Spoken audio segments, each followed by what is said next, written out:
কলমের দরজা খোলে না, মারেফতের দরজা খোলে না। আশেক হতে হবে, পীরের আশেক হতে হবে।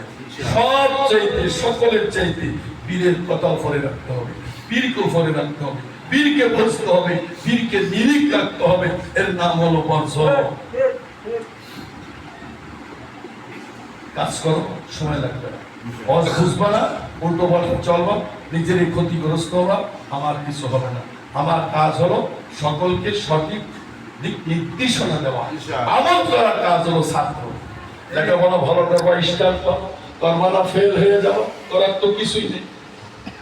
স্বয়ং নবী তার মেয়ে আয়েশাকে বলছে, ফাতেমাকে বলছে, না তুমি এই কথা মনে করো না তোমার বাবা নবী, এই ওসিলায় তুমি মাফ হয়ে যাওয়া। তুমি আমল করো, আলীকে খুশি করো, তুমি নিজের পায়ে আমল করো, দাঁড়াও বাবার ওসিলায় বাপ বাবা না, নিজের আমলের ওসিলায় তুমি মাফ হয়ে যাও। এই আমলের সব আমলের রাস্তা পীরেরা দেখায় যায়। আমল করো, জান্নাতে যাওয়া। সকাল সন্ধ্যা জিকির কোনো কথা নেই। অনেকে জিকির করে না ঠিক মতো, খেয়াল করে না, মোরাকাবা করে না, পীরের চেহারা নষ্ট করে না।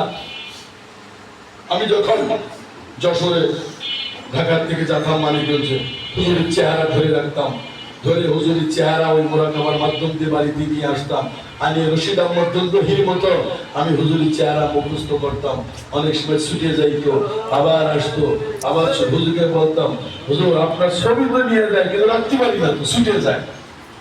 তাই বাবা ছুটে যাবে, আবার আসবে, মস্ত করতে হবে। মস্ত করতে করতে এমন একটা সময় হবে তুমি আর পীর এক হয়ে যাবা। এর নাম হলো আনাবিল্লাহ। পীরের আত্মা তোমার আত্মা এক হয়ে যাবে, শুয়ে থাকবা, মনে হবে পীরের আমি শুয়ে আছি। তুমি যখন তোমার বিবির সঙ্গে মিশবা, তখনও দেখবে যে পীর আর আমি এক। বলে নাকি আমার সুরত কোথায় গেল, তো পীরের সুরত। ঘটনা ঘটবে। এটা হলো ফানাবি শাইখের দরজায় যেতে হলে পীরকে আপন করতে হবে। সবচেয়ে ছেলে মেয়ে পিতা মাতা আত্মীয় স্বজন সবচেয়ে পীরকে আপন করতে হবে। লা ইউমিনু আহাদুকুম হাত্তা ইয়াকুনা হাব্বা ইলাইহি মিন ওয়ালিদিহি ওয়া ওয়ালাদিহি ওয়ান নাসি আজমাইন। যে পর্যন্ত তোমার পিতা মাতা ছেলে সন্তান ধন সম্পত্তি থেকে তুমি রাসূলকে বেশি ভালোবাসতে না পারবা, এতদিন পর্যন্ত রাসূল বলেছেন তুমি মুমিন হতে পারবা না। আর আশিক রাসূলের কাজ হলো আপন পীরকে আপন করা। কি দিয়ে করবা তা জানি না, যদি পারো যা দিয়ে পারো পীরকে আপন করে নাও। যদি আপন করতে পারো তুমি আল্লাহ রাসূলের কাছে আপন হয়ে যাবে। আমারে আপন করে নাও,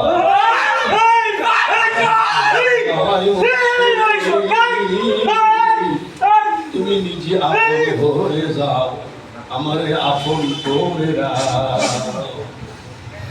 আপন হতে হবে, আশিক হতে হবে। আশিক হইতে হইতে এমন একটা দরজা আসবে, তখন পীর তোমার আশিক হয়ে যাবে।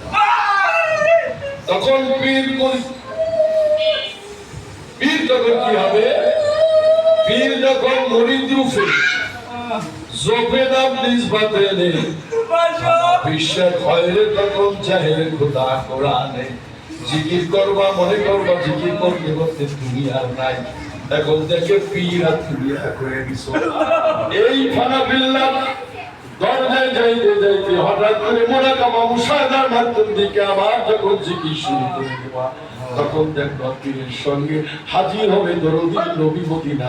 নবী হাজির হয়ে যাবে মদিনার নবীর সুরতে। যখন তুমি আবার জিকির শুরু করে দিবা, আমল শুরু করবা, সুন্নতের পাগল হবা, নবীর পাগল হবা, নবী যেখানেই থাকবে সেখানে আল্লাহ হাজির হয়ে যাবে।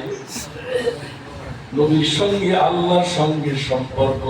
আল্লাহ হলো নবীর আশিক, নবী হলো আল্লাহ পাকের মাসুক। সুবহানাল্লাহ। অটোমেটিক হাজির হতে হবে। তিনজন মিলে একজন, ভাবি বসে নিরঞ্জন, তিনজন মিলে একজন হয়ে যাবে। তখন নিজের ফানা ফেললা মনসুর হাল্লাদ বছর আমি বলতে আর কিছু নাই, মনসুর বলতে কিছু নাই। মনসুর এখন আয়নার ভাগ হয়ে গেছে, আল্লাহ ওজুদের সঙ্গে ওজুদ বিষয় হয়েছে। আমি আর বলতে আমার কিছু নাই। যদিও শরীয়তে শিরিক করছে, তার জন্য সাজা দিয়েছেন, কিন্তু যারা সাজা দিয়েছেন তারাও জানেন মনসুর আল্লাহ পাগল। ঠিক, তিনি একজন আল্লাহর আশিক। শরীয়তের বিধান ঠিক রাখার জন্য তাকে চলে চলে মারছেন। পানিতে যাওয়ার পরে তার যখন হাড্ডি গুড্ডি ছাই পানিতে ফেলেছে, পানির থেকে হচ্ছে আইনাল হক, আইনাল হক, আইনাল হক, আইনাল হক, ওই পানির ভিতরে আছে। তখন শরীয়তের বাদশা ধমক দিয়ে বললেন, হে পানি, সাগরের পানি, আমি তো আইনাল হকের প্রতি জুলুম করি নাই, আমি আল্লাহ শরীয়তকে খাড়া করেছি, তুমি থেমে যাও। পানি থেমে গেল। এটার ব্যাপার অন্যরকম।